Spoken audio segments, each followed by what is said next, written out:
ถวายเป็นพุทธบูชาไว้ในพระพุทธศาสนาและบูชาคุณพระเดชพระคุณพระพรหมมงคลหลวงปู่ทองสิริมังคโลอดีตเจ้าอาวาสวัดพระธาตุศรีจอมทองวรวิหารอดีตที่ปรึกษาเจ้าคณะภาค7ณพุทธมณฑลตำบลดอยหล่ออำเภอดอยหล่อจังหวัดเชียงใหม่ในวันเสาร์ที่15มิถุนายน2567เจ้าภาพอุปถัมภ์การก่อสร้างเจดีย์พุทธคยาจำลองโดยคณะศิษยานุศิษย์หลวงปู่ทองสิริมังคโลคุณแม่จันฟองกิ่วแก้วพร้อมด้วยลูกหลานบริษัทจำกัดเพชรอินทรีย์ทานสปอร์ตบริษัทจำกัดเขมรัฐทานสปอร์ตบริษัทจำกัดนครหลวงคอนกรีตและพุทธศาสนิกชนผู้มีจิตศรัทธาร่วมอนุโมทนาบุญทุกคนมีกำหนดการดังนี้วันเสาร์ที่15มิถุนายน2567เวลา 16 นาฬิกาพระสงฆ์พร้อมด้วยคณะเจ้าภาพและผู้ร่วมงานพร้อมกันณสถานที่พิธีไหว้พระสมาทานศีลพระสงฆ์เจริญพระพุทธมนต์ประกอบพิธีตอกไม้มงคลวางอิฐมงคลและวางแผ่นศิลาฤกษ์พระสงฆ์เจริญชัยมงคลคาถาจึงขออนุโมทนาบอกบุญมายังญาติโยมศิษยานุศิษย์ผู้มีจิตศรัทธาทุกท่านร่วมงานวางศิลาฤกษ์เจดีย์พุทธคยาจำลองและบูชาคุณพระเดชพระคุณพระพรหมมงคลหลวงปู่ทองสิริมังคโลอดีตเจ้าอาวาสวัดพระธาตุศรีจอมทองณพุทธมณฑลตำบลดอยหล่ออำเภอดอยหล่อจังหวัดเชียงใหม่ในวันที่15มิถุนายน2567นี้ตามวันเวลาดังกล่าวโดยพร้อมเพรียงกัน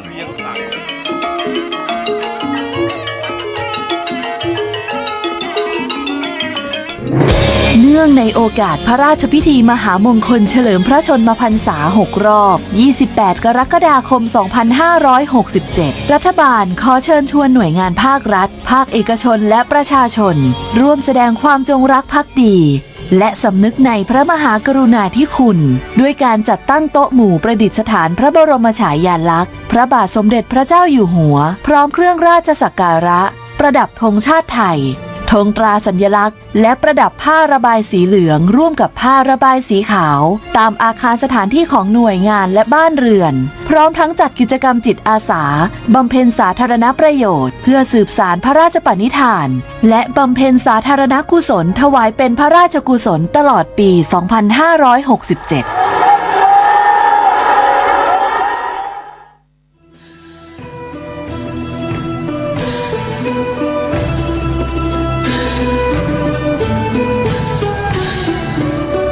ขอเชิญพุทธศาสนิกชนผู้มีจิตศรัทธาร่วมทำบุญมหามงคลพิธียกยอดฉัตรพระธาตุเจดีย์พุทธศรีคีรีณวัดพุทธศรีคีรีตำบลบ้านแปะอำเภอจอมทองจังหวัดเชียงใหม่ในวันอาทิตย์ที่9มิถุนายน2567จึงขอเชิญผู้มีจิตศรัทธาใจบุญทุกท่านได้มาร่วมทำบุญยกยอดฉัตรเจดีย์ในงานครั้งนี้ในวันที่7ถึง9มิถุนายน2567โดยมีกำหนดการดังนี้วันเสาร์ที่8มิถุนายน2567เวลา 7 นาฬิกาพิธีทำบุญตักบาตรเช้าแด่พระภิกษุสงฆ์เวลา 16 นาฬิกาพิธีทำบุญทักษิณานุปทานพระสงฆ์30 รูปสวดมาติกาถวายเครื่องไทยธรรมพระสงฆ์อนุโมทนาเป็นอันเสร็จพิธีวันอาทิตย์ที่9มิถุนายน2567เวลา 9 นาฬิกาพระสงฆ์69 รูปสวดเจริญพระพุทธมนต์เวลา 10 นาฬิกา30 นาทีพระมหาเถราจารย์9 รูปอธิษฐานจิตเจิมฉัตรมหามงคลและอัญเชิญยกฉัตรขึ้นสู่ยอดพระธาตุเจดีย์พระสงฆ์เจริญชัยมงคลคาถาถวายเครื่องไทยทานแด่พระสงฆ์อนุโมทนาเวลา 11 นาฬิกาพิธีถวายภัตตาหารเพลแด่พระภิกษุสงฆ์และขอเชิญคณะศรัทธาสาธุชนผู้ใจบุญทุกท่านร่วมรับประทานอาหารร่วมกันเป็นอันเสร็จพิธี สามารถติดต่อสอบถามรายละเอียดเพิ่มเติมได้ที่ณวัดพุทธศรีคีรีตำบลบ้านแปะอำเภอจอมทองจังหวัดเชียงใหม่ในระหว่างวันที่ 7 ถึง 9 มิถุนายน 2567 นี้ตามวันเวลาดังกล่าวโดยพร้อมเพรียงกัน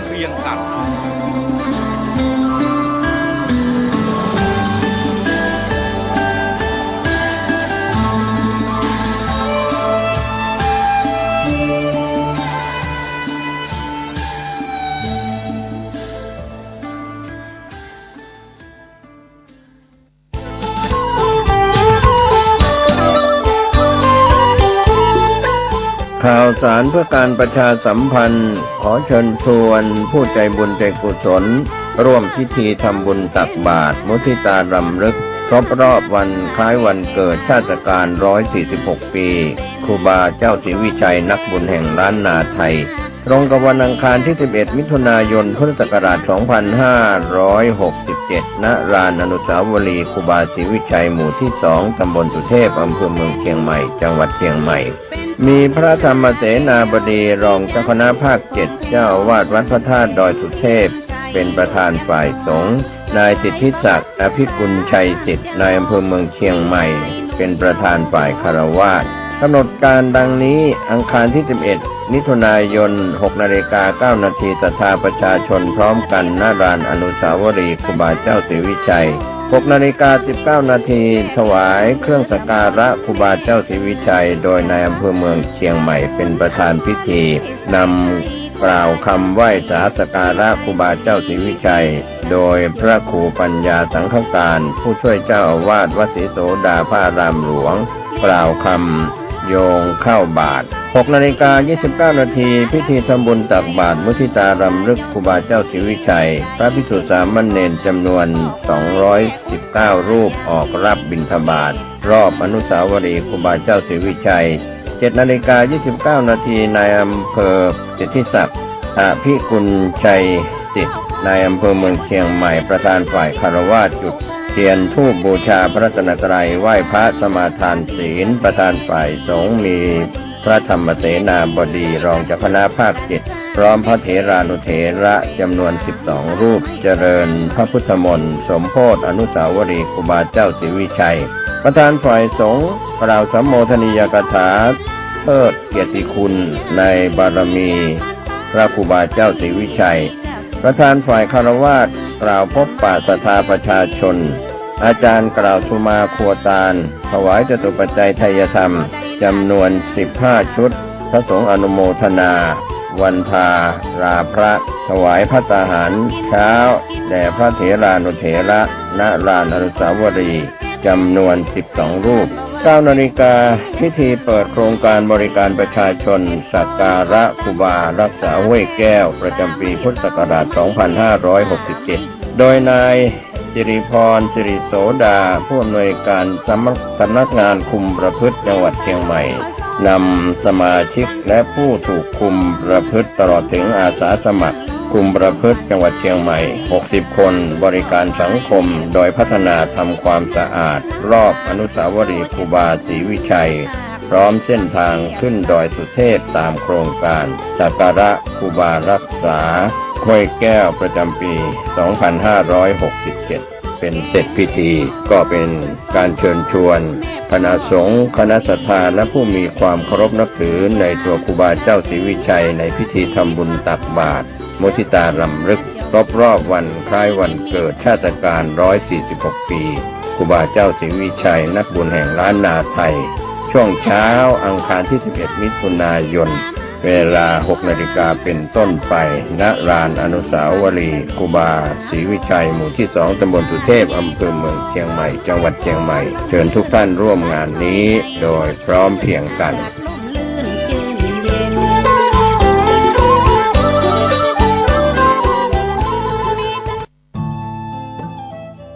ท่านกำลังติดตามรับฟังสถานีวิทยุกระจายเสียงพระพุทธศาสนาแห่งชาติและสังคมคลื่นเพื่อการศึกษาพระพุทธศาสนาและวัฒนธรรมระบบ FM 104.5 เมกะเฮิรตซ์รายการต่อไปเป็นรายการคดีโลกคดีธรรม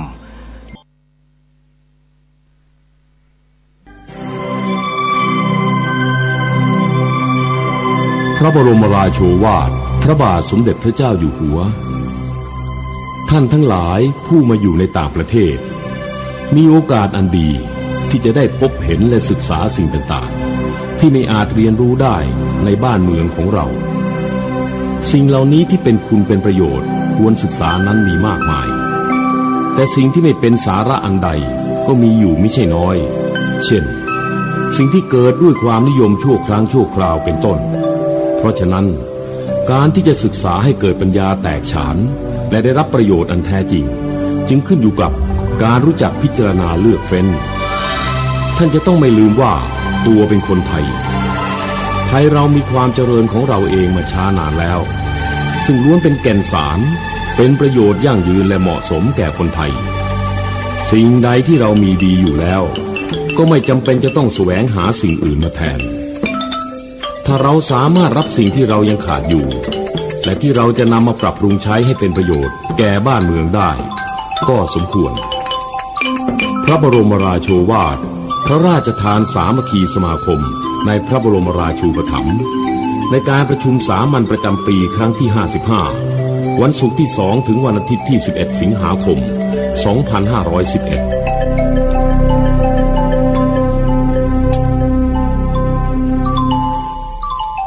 พบกันวันนี้ยังอยู่ในช่วงของการนำเสนอบทพระราชนิพนธ์เทศนาเสือป่าได้นำมาให้ท่านสาธุชนได้สดับปรับฟังกันมาเป็นระยะเวลาหนึ่งเชื่อว่าท่านที่ติดตามรับฟังรายการคดีโลกคดีธรรมมาตั้งแต่เริ่มต้นของการอัญเชิญบทพระราชนิพนธ์เทศนาเสือป่ามานั้นคงมีความเข้าใจในเนื้อหาสาระ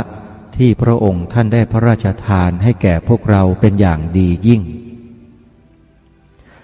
และเนื้อหาสาระที่ได้อัญเชิญมาทั้งหมดนี้ได้ทำการบันทึกเป็นเทปเป็นไฟล์เสียงเอาไว้หมดแล้วทุกตอนทุกกันซึ่งจะได้รวบรวมเป็นแผ่นซีดีแล้วก็ผลิตออกมาเพื่อจะแจกจ่ายในโอกาสต่อไปรับรองได้ว่าถ้าใครได้ทำการสดับปรับฟังศึกษา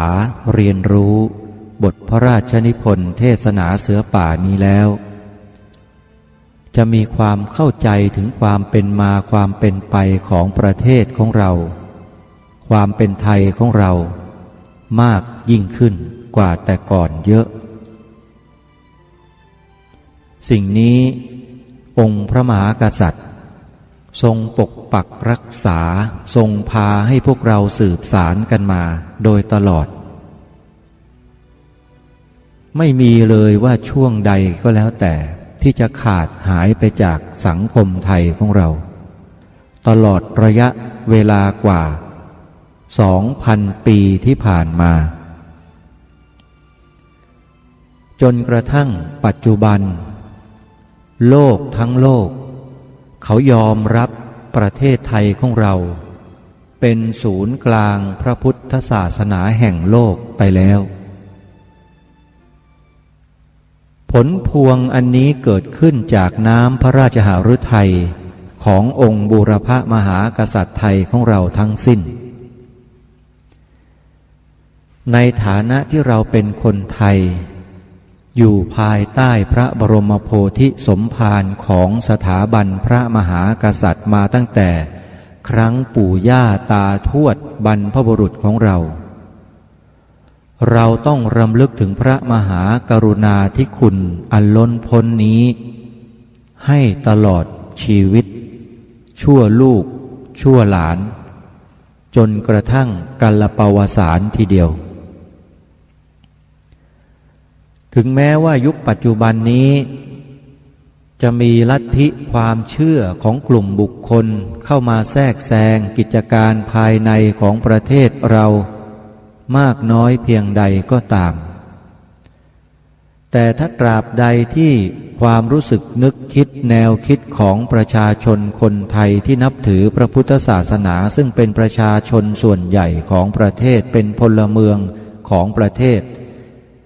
ยังดำรงมั่นอยู่ตราบใด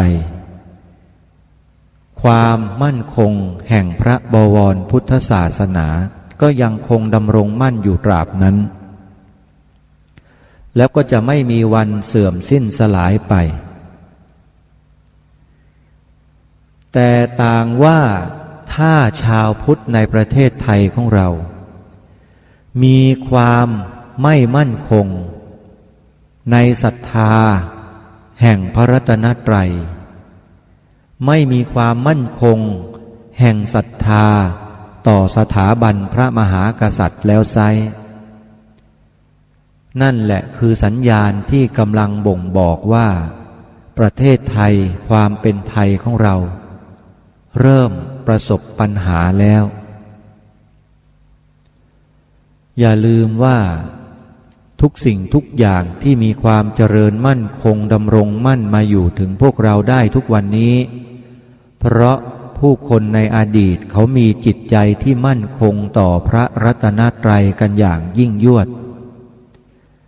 เขาไม่มีความหวั่นไหวง่อนแง่นคลอนแคลนไปตามกระแสของผู้อื่นที่เขาใส่หูกรอกใส่หูเราเหมือนอย่างปัจจุบันนี้คนปัจจุบันนี้นอกจากจะไม่ใส่ใจหาศึกษาหาความรู้ในเรื่องของหลักธรรมคำสอนในทางศาสนาของชาติตนเองแล้วยังปิดกั้นตนเองไม่ให้เข้ามาเกี่ยวข้องกับพระศาสนาอีกด้วยจึงน่าเป็นห่วงอย่างยิ่งว่าประเทศไทยเราจะประคับประคองความเป็นชาติไทยของเราไปได้อีกนานสักเท่าไหร่ถ้าคนไทยยังเป็นอยู่เช่นนี้คือไม่มีความหนักในพระรัตนตรัยแต่ไปหนักในเรื่องไร้สาระอื่นๆเสียมากไปให้ความสำคัญกับพวกปัจจัยอื่นๆที่เป็นเครื่องอำนวยความสะดวกทางตาทางหูทางจมูกทางลิ้นทางกายเสียมากกว่าแต่ไม่ให้ความสำคัญกับความสะดวกที่จะเกิดขึ้นมีทางใจเรื่องทางใจนั้นองค์สมเด็จพระบรมศาสดาสัมมาสัมพุทธเจ้าตรัสยืนยันอย่างชัดเจนหนักแน่นว่าเป็นเรื่องสำคัญที่สุดใจเป็นนายกายเป็นบ่าวกายวาจาของเราที่จะเป็นไปต่างๆนานาได้ก็เพราะมีจิตเป็นตัวควบคุมคือจิตใจถ้าคนเราไม่พัฒนาไม่ฝึกฝนที่จิตใจแล้วจิตใจนี้ก็จะทำอะไรตามอำเภอกิเลสไม่ใช่อำเภอใจลักษณะของใจนั้นเป็นสิ่งที่ใสบริสุทธิ์แต่เมื่อไหร่ที่กิเลสเข้ามาครอบงำใจก็จะพาใจนี้ให้ใจนั้นพากายวาจาไปเป็นอย่างที่กิเลสต้องการได้ผู้รู้มีองค์สมเด็จพระบรมศาสดาสัมมาสัมพุทธเจ้าเป็นต้นจึงตรัสสอนพวกเราให้พัฒนาจิตใจให้เป็นที่หนึ่งให้เป็นเรื่องสำคัญที่หนึ่งด้วยเหตุนี้เองบรรพบุรุษไทยของเราเมื่อทรงตั้งกระทรวงศึกษาธิการขึ้นมา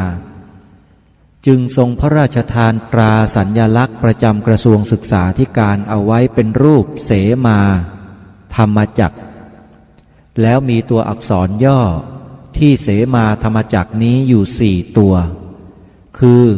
ทอทหารสระอุอ่านว่าทุสอเสือสระอะอ่านว่าสะนอหนูสระอิอ่านว่านิมอม้าสระอะอ่านว่ามะแต่ตัวย่อจริงๆจะไม่มีประวิสัญชนี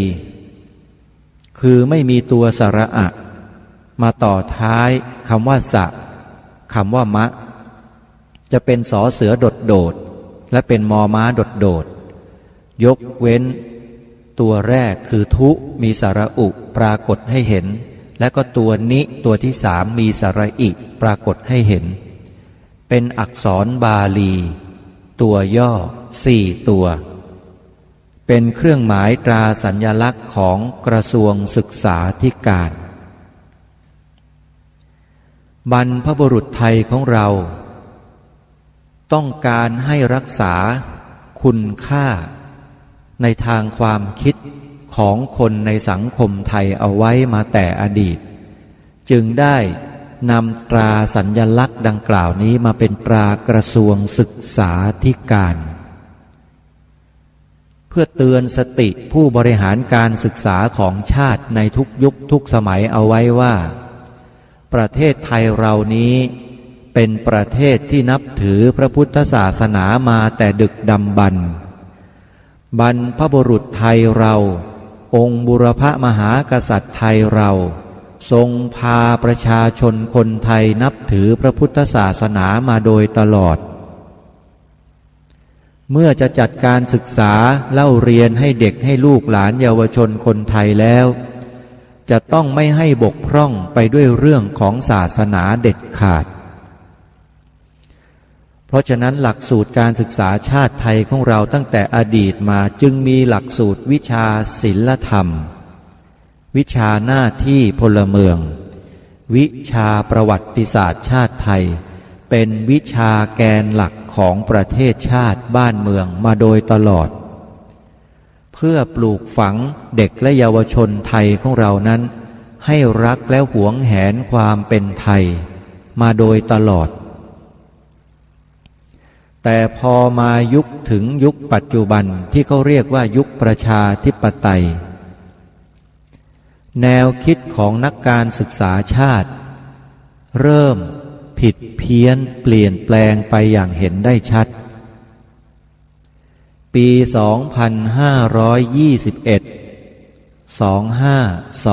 2521 เมื่อเราได้รัฐมนตรีว่าการกระทรวงศึกษาธิการเป็นคนต่างลัทธิต่างนิกายศาสนาเท่านั้นแหละเขาก็เริ่มนโยบายเปลี่ยนแปลงหลักสูตรการศึกษาทันทีมีผลทำให้วิชาศิลธรรมวิชาหน้าที่พลเมืองวิชาประวัติศาสตร์ชาติไทยซึ่งเป็นวิชาแกนหลักของชาตินั้นหายสาบสูญไปจากหลักวิชาแกนหลักของชาติทันทีแล้วตั้งแต่บัดนั้นเป็นต้นมาการบูรณาการสังคมระบบการศึกษาชาติก็ไม่มีหลักสูตรแกนหลักดังกล่าวนี้ปลูกฝังให้เด็กและเยาวชนมีความคิดมีแนวคิดในการรักชาติศาสนาและพระมหากษัตริย์เข้มข้นเหมือนดังแต่ก่อนอีกเลย2521จนถึงปัจจุบัน2559 38 ปีแห่งความหายนะทางความรู้สึกนึกคิดของคนไทยที่เกิดขึ้นจากระบบการศึกษาที่ผิดเพี้ยนไปเรื่องนี้ถ้าต่างว่าองค์พระบาทสมเด็จพระมงกุฎเกล้าเจ้าอยู่หัวรัชกาลที่ 6ทรงมีพระชนอยู่พระองค์จะทรงไม่ยอมให้เหตุการณ์เหล่านี้เกิดขึ้นเป็นแน่นอนพระองค์จะต้องทรงสั่งการลงไปยังข้าราชการระดับผู้บริหารการศึกษาอย่างทันทีทันใดว่าให้หยุดพฤติกรรมเช่นนั้นลงทันทีแล้วก็ถอดออกเสียจากตำแหน่งหน้าที่ตรงนั้นโดยไม่ต้องรอคำสั่งจากผู้ใดและไม่ต้องรอการพิจารณาด้วยเพราะพระองค์ทรงถือว่าเป็นการทำลายรากเหง้าของชาติบ้านเมืองของตนเองซึ่งเป็นอันตรายที่สุดซึ่งพระองค์ก็ได้ทรงตรัสไว้ในบทเทศนาเสือป่าของพระองค์ท่านไว้ด้วยพระองค์ท่านทรงเตือนว่าให้ระวังนะพวกเราคนไทยกันเองเนี่ยจะฆ่าชาติตนเองกันเองเพราะห่างเหินจากศีลธรรม เพราะมองไม่เห็นคุณค่าของศีลธรรมและปัจจุบันนี้ตั้งแต่ปี 2521 การฆ่าประเทศไทยก็ได้เริ่มขึ้นอย่างเป็นรูปธรรมด้วยการยกเลิกหลักสูตรภาคบังคับวิชาแกนหลักทางประเทศของเราก็คือวิชาศีลธรรมวิชาหน้าที่พลเมืองวิชาประวัติศาสตร์ชาติไทยเด็กและเยาวชนไทยไม่ได้รับการปลูกฝังอย่างจริงจังเหมือนดังแต่ก่อนอีกเลย38 ปีผ่านมาแล้วจึงได้เกิดเด็กไทยกลายพันธุ์บางประเภทที่ให้สัมภาษณ์ผ่านสื่อโซเชียลมีเดียซึ่งทางดีทีวีรายการตระเวนคนตระเวนธรรมได้นำมาออกอากาศเมื่อวันพุธที่ผ่านมาปรากฏว่าเด็กคนนั้นมีอาการผะอืดผะอมและจะอ้วกแตกอ้วกแตนเนื่องจากว่าร้องเพลงชาติร้องเพลงชาติไทยทีไรเขาบอกว่าเขาจะอ้วกแตกแล้วก็ให้สัมภาษณ์ต่อไปอีกว่าเห็นสีต่างๆในธงชาติแล้วเนี่ยเขาบอกว่าไม่ว่าจะเป็นสีดำสีเหลืองสีแดงสีขาวสีอะไรก็แล้วแต่ไร้สาระทั้งนั้นนี่คือนักศึกษาชั้นม.6 ของโรงเรียนดังโรงเรียนหนึ่งได้ให้สัมภาษณ์และแสดงความรู้สึกในจิตใจของเขาเองออกมาแล้วท่านลองคิดดูว่ายังมีเด็กประเภทนี้ในสังคมไทยเราอีกจำนวนเท่าไหร่ที่ผ่านหลักสูตรที่เด็กคนนี้ได้ผ่านมาแล้วทำให้เขาเกิดอาการเช่นนี้ท่านลองนึกดูทีว่าอนาคตของประเทศไทยเป็นแบบนี้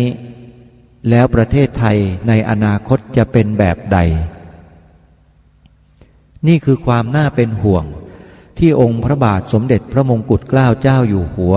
ได้ตรัสแสดงเตือนสติคนไทยของเราไว้เมื่อ100 ปีที่ผ่านมาปีพระพุทธศักราช 2457 100 กับอีก2 ปีผ่านมาแล้วนะฮะทางรายการคดีโลกคดีธรรมไม่เคยที่จะปฏิเสธสิ่งที่พระองค์ได้ทรงแสดงไว้ในบทพระราชนิพนธ์เทศนาเสือป่านี้เลยแม้แต่ตัวอักษรเดียวน้อมรับด้วยจิตเคารพเทิดทูนบูชาในพระมหากรุณาธิคุณเป็นล้นพ้นของพระองค์ท่าน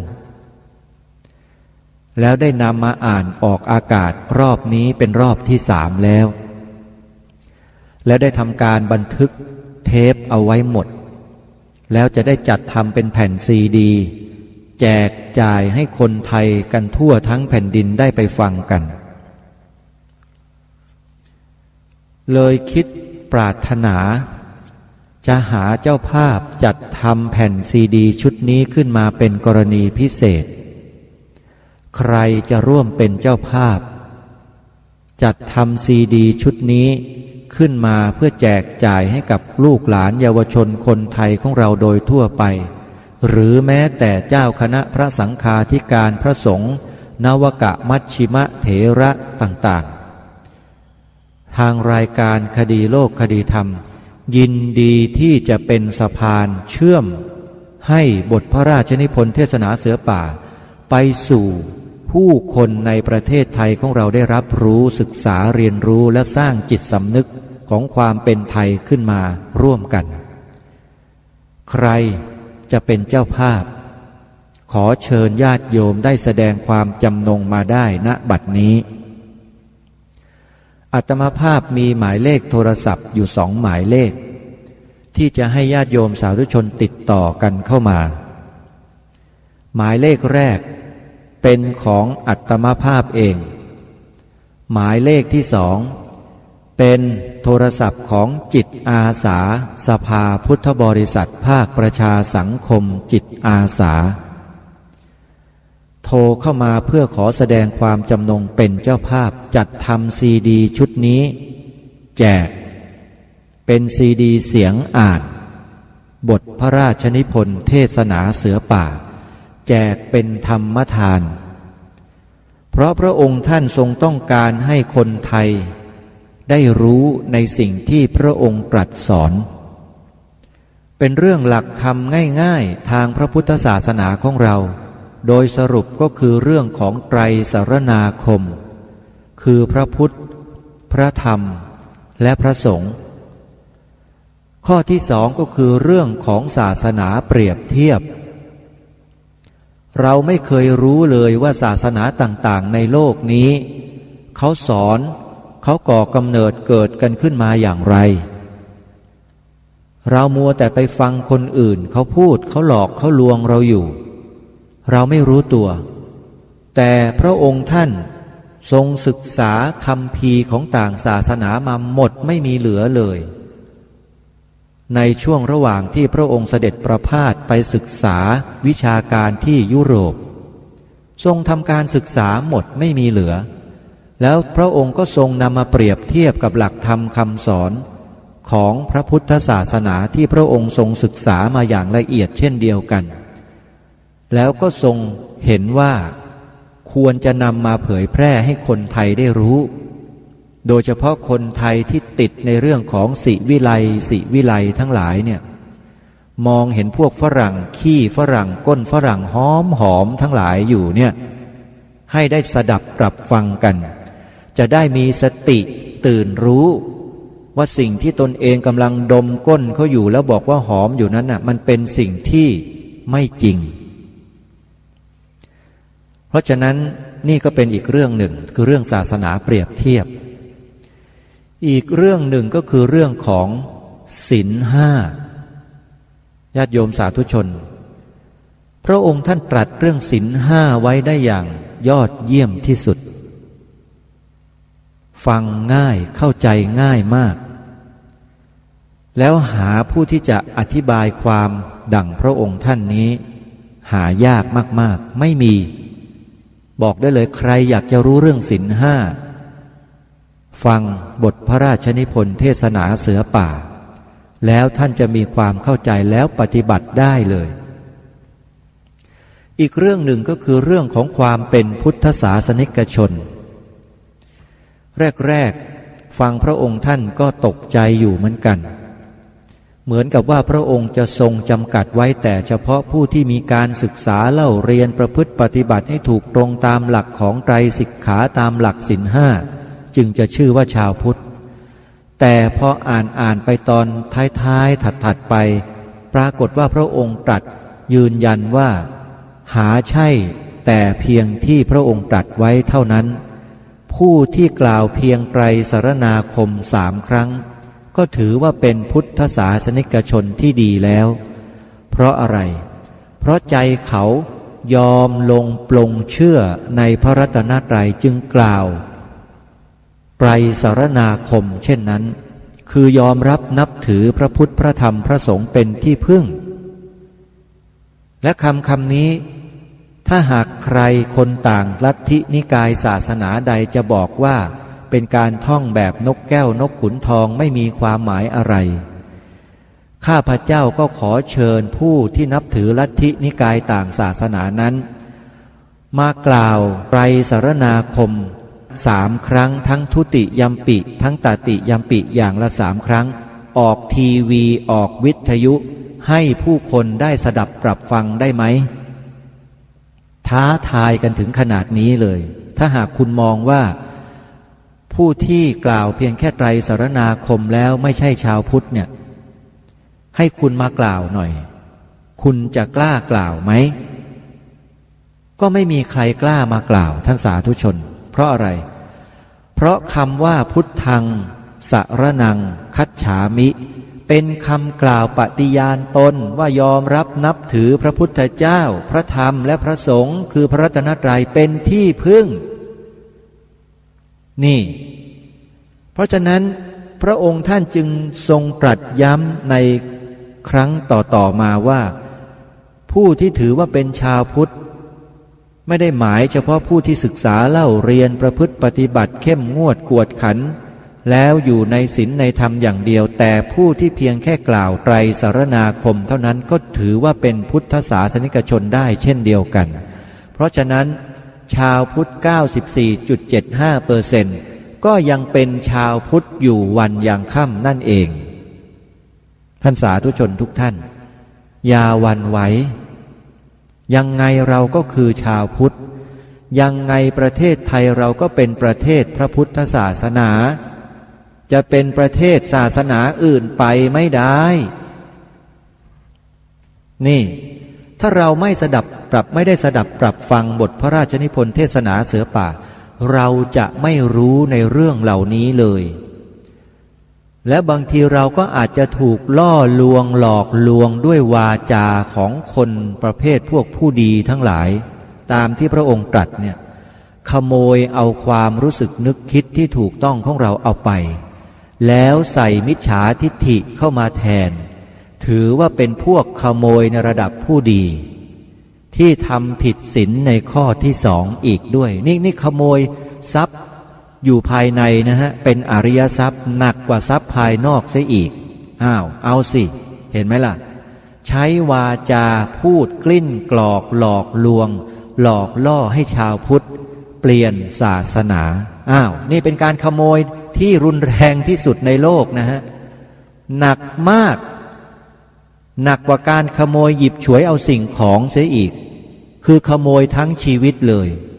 ขโมยเอาชีวิตของชาวพุทธไปเป็นชีวิตของเขาท่านสาธุชนลองคิดดูว่าเป็นขโมยระดับไหนเนี่ยหนักมากนะฮะบาปที่สุดเลยเพราะฉะนั้นท่านสาธุชนทุกท่านขอให้พวกเราได้ช่วยกันคนละไม้คนละมือผลิตซีดีชุดนี้แจกฟรีนะขอย้ำว่าแจกฟรีใครจะทำบุญให้กับประเทศชาติบ้านเมืองไทยให้กับพระบวรพุทธศาสนาในกรณีเช่นนี้ขอให้ติดต่อสอบถามเข้ามาเพื่อรับเป็นเจ้าภาพได้ที่หมายเลขโทรศัพท์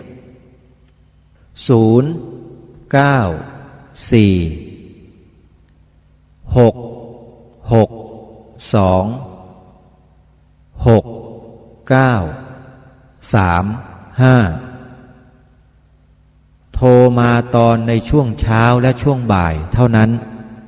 เพราะช่วงค่ำมีรายการที่จะต้องออกสดไม่สามารถจะรับโทรศัพท์ได้นี่คือหมายเลขโทรศัพท์ของอาตมาภาพย้ำอีกครั้งหนึ่ง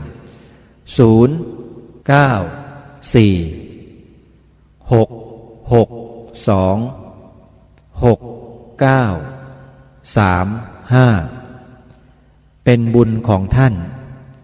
เป็นบารมีของท่านเองท่านไม่ต้องลงแรงท่านไม่ต้องใช้คำพูดใช้วาจาอะไรเพียงแค่ท่านสนับสนุนปัจจัยเข้ามาส่งเสริมให้สิ่งนี้แพร่กระจายขยายไปทั่วทุกภูมิภาคของประเทศถือว่าท่านจะได้อานิสงส์บุญอย่างมหาศาลและโดยเฉพาะท่านจะได้รับการสรรเสริญ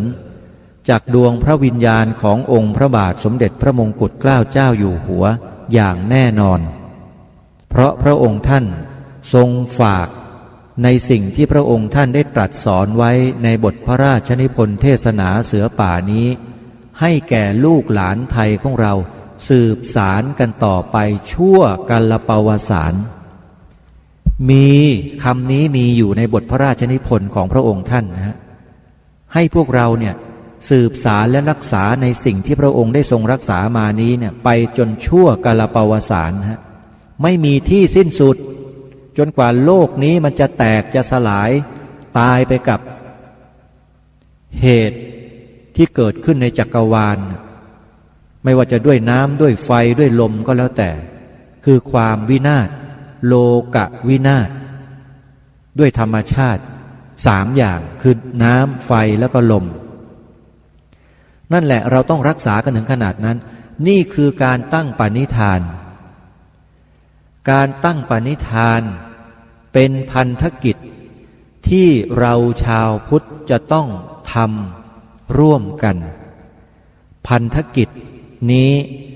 สภาพุทธบริษัทภาคประชาสังคมจิตอาสา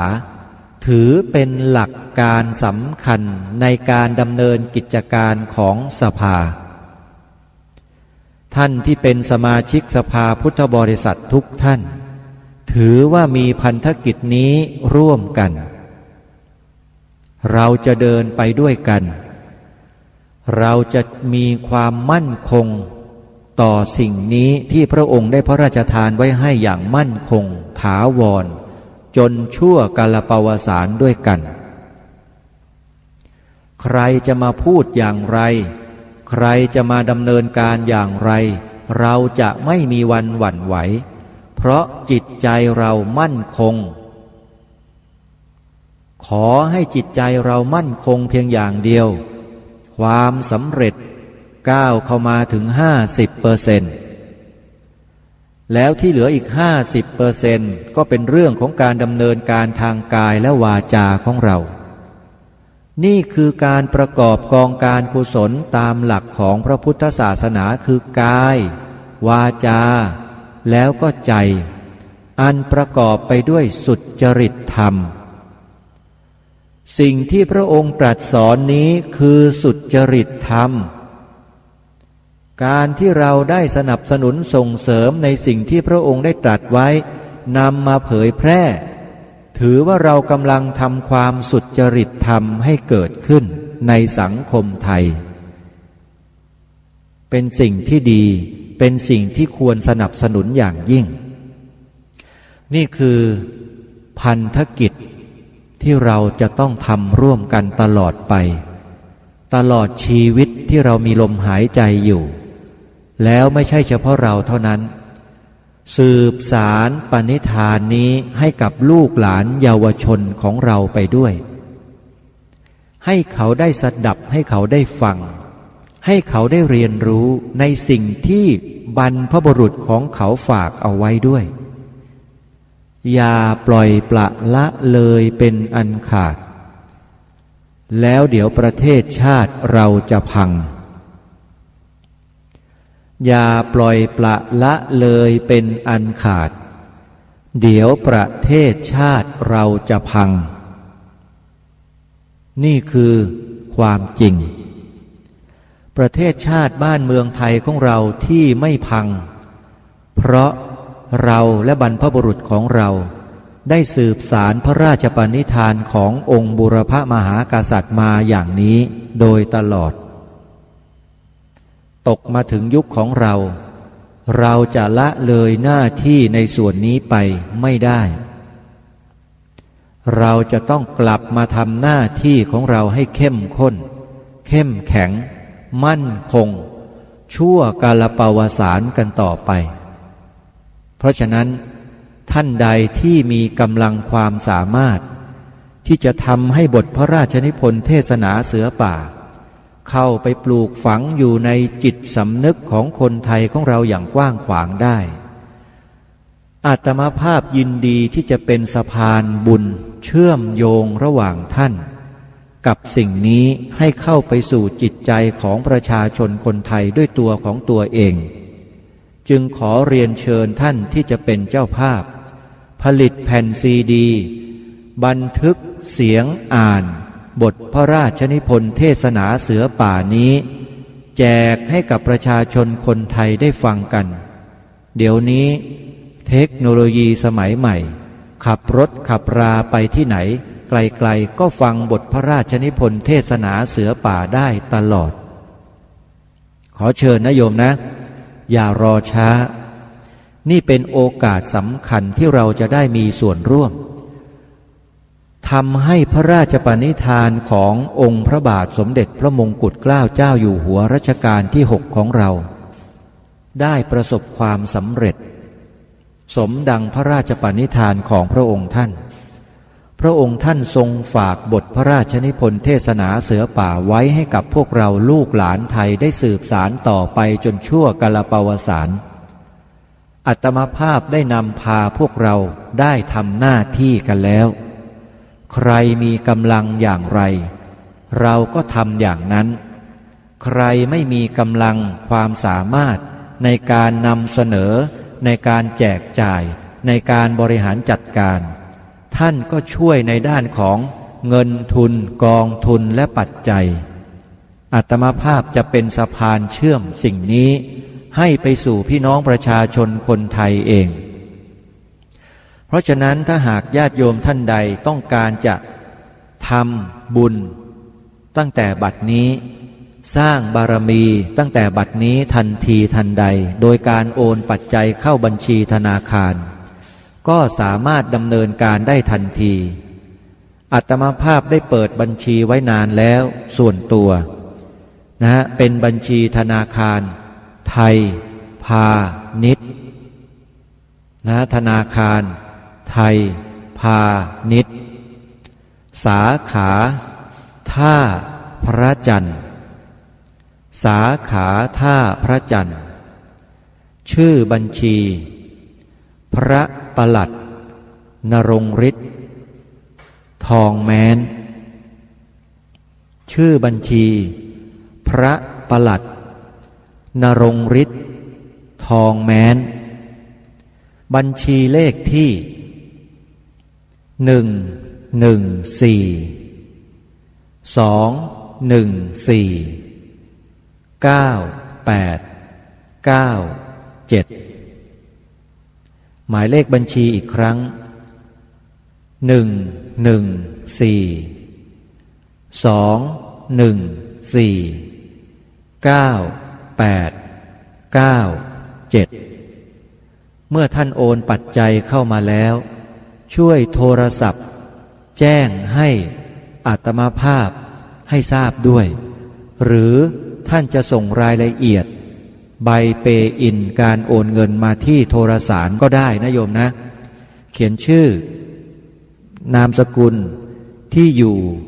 หมายเลขโทรศัพท์ติดต่อกลับของคุณโยมผู้เป็นผู้บริจาคนั้นให้ชัดเจนแล้วนำใบเปย์อินที่ธนาคารออกให้จากการโอนเงินของโยมนั้นส่งโทรสารหรือส่งแฟกซ์มาที่หมายเลข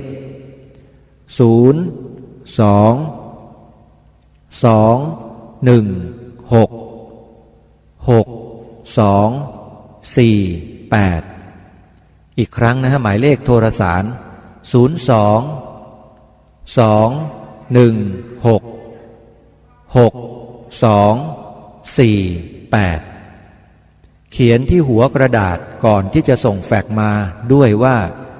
รายการคดีโลกคดีธรรมเขียนกำกับไว้ที่หัวกระดาษที่จะส่งแฟกซ์มาให้นิดหนึ่งว่ารายการคดีโลกคดีธรรมขออนุโมทนาสาธุกับบุญบารมีของทุกท่านที่จะได้ร่วมสร้างกันตั้งแต่บัดนี้เป็นต้นไปนี่คือกิจกรรมของรายการคดีโลกคดีธรรม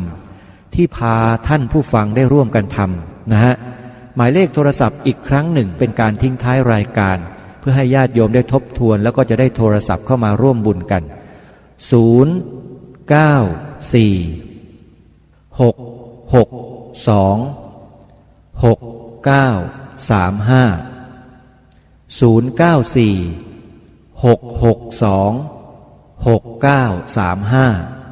เอาละท่านสาธุชนวันนี้เวลาของรายการหมดลงแล้วพบกันใหม่ในวันต่อไปขอความสุขสวัสดีจงมีแด่ท่านผู้ฟังทุกท่านทุกคนเทินขอเจริญพร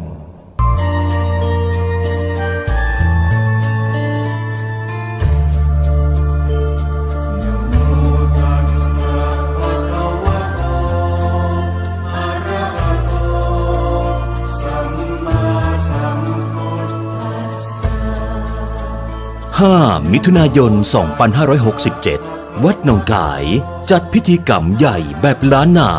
มหาพุทธาภิเษกสมโภชหลวงพ่อใหญ่ชัยมงคลได้กราบอาราธนาพระมหาเถรานุเถระเจ้า109 หูสวดมนต์ล้านนามหาสมัยตันหลวงพร้อมพิธีกรรมบวงสรวงใหญ่สั่งเวยเทพยุหะเทวดาเทวลาเทวดารักษาหลวงพ่อใหญ่ชัยมงคลวัดหนองกายและเทวดาตึง4 ทิศเวลา 18:09 นาทีเริ่มพิธีบวงสรวงสังเวยเทพยุหะเทวดาเวลา 19:00 น. ไหว้พระหับศีลเวลา 20 นาฬิกาจุดเทียนปูจาพุทธวิปัสสีพระสงฆ์108 รูปสวดพระคาถาเวลา 22 นาฬิกาแสดงพระธรรมเทศนาเวลา 22 นาฬิกา 40 นาทีสวดเบิกเนตรเริ่มกวนเข้าทิพย์เวลาตีหนึ่งเกิงแสดงพระธรรมเทศนาพุทธาพิเศษกเวลาตีสองแสดงพระธรรมเทศนาธรรมจักรปวัตรสูตรพระสงฆ์109 รูปสวดสมโภชหลวงพ่อใหญ่ชัยมงคลธรรมจักรหลวงเวลาตีสามเสร็จพิธีกรรมเจ้าพิธีท่านพระครูวินัยธระวรเวทเจ้าอาวาสวัดผางามเปิดฮับเจ้าภาพร่วมงานมหาพุทธาภิเษกสมโภชใหญ่ตั้งแต่วันนี้และสามารถเข้าร่วมพิธีด้วยตนเองร่วมบุญสมโภชใหญ่ครั้งนี้ผ่านบัญชีธนาคารกรุงไทย8 7 6 0 6 2 3 1 7 9ชื่อบัญชีกองทุนเผยแผ่พระพุทธศาสนาวัดหนองกายวัดหนองกาย99หมู่ที่ 4 ตำบลสันปะยางอำเภอแม่แตงจังหวัดเชียงใหม่50330โทร053 374 311หรือ374 095 6มือถือ081 765 6469และ083 789 3642 Line Official แอดวัดหนองกายมีแอดด้านหน้าตัวนะครับ